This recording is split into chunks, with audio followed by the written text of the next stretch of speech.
Dictation की गति रहेगी 80 शब्द प्रति मिनट। डिक्टेशन स्टार्ट होगी 5 सेकंड बाद।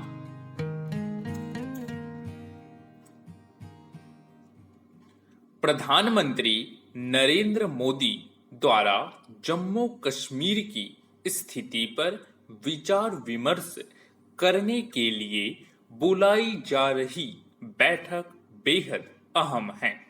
5 अगस्त 2019 को अनुच्छेद 370 के तहत दिया गया विशेष दर्जा समाप्त किए जाने के बाद से यह पहला मौका है जब जम्मू कश्मीर के राजनीतिक दलों या नेताओं को केंद्र सरकार की ओर से बातचीत के लिए बुलाया गया हो।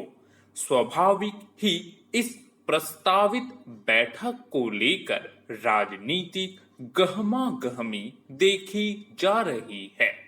हालांकि किसी भी दल की ओर से अभी बैठक को लेकर रुख औपचारिक रूप से स्पष्ट नहीं किया गया है, लेकिन आमतौर पर इसे सकारात्मक कदम माना जा रहा है।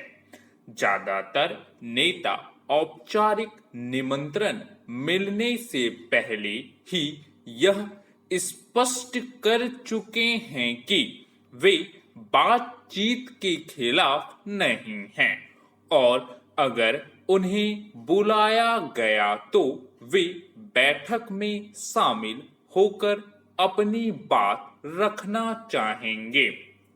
इससे इतना तो साफ हो ही जाता है कि किसी एक या दूसरे दल का रुख चाहे जो भी हो, पर यह पहल जम्मू कश्मीर के आम लोगों की मनः स्थिति से मेल खाती है।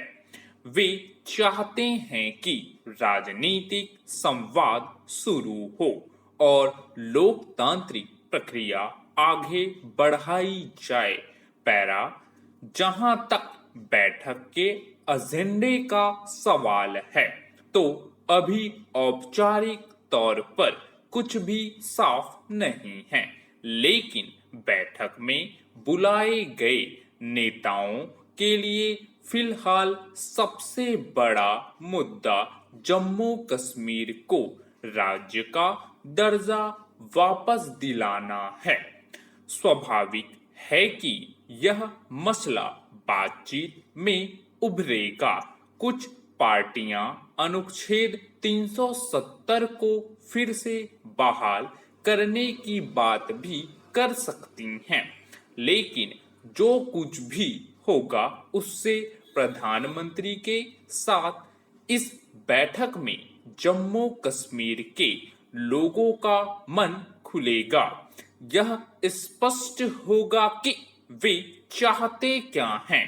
हो सकता है इसमें यह भी स्पष्ट हो कि वे जो चाहते हैं उसे पूरा करने में सरकार के सामने किस तरह की दिक्कतें हैं। चर्चा यह भी है कि संभवतः इस बातचीत के जरिए राज्य में विधानसभा चुनावों की जमीन तैयार करने की कोशिश हो रही है। कुल मिलाकर देखा जाए तो बैठक के बाद क्या होगा और क्या नहीं होगा जैसी कयासबाजी में उलझे बगैर भी इतना जरूर कहा जा सकता है कि इस बैठक के जरिए संवाद की जो प्रक्रिया शुरू की जा रही है वह सबसे ज्यादा महत्वपूर्ण है। यही प्रक्रिया जम्मू कश्मीर को सामान्य स्थिति की ओर ले जाएगी। इसीलिए इस एक बैठक में उभरी सहमति असहमति पर जरूरत से ज्यादा जोर देने के बजाय यह सुनिश्चित करना ज्यादा जरूरी है कि राजनीतिक संवाद की यह प्रक्रिया अलग अलग स्तरों पर जारी रहे और इसके आधार पर आपसी विश्वास और सद्भाव को बढ़ाने का प्रयास आगे बढ़ता रहे। पड़ोसी देशों द्वारा दुनिया भर में किए जा रहे दुष्प्रचार को बेअसर करने का भी यह सबसे बेहतर तरीका होगा। स्टॉप।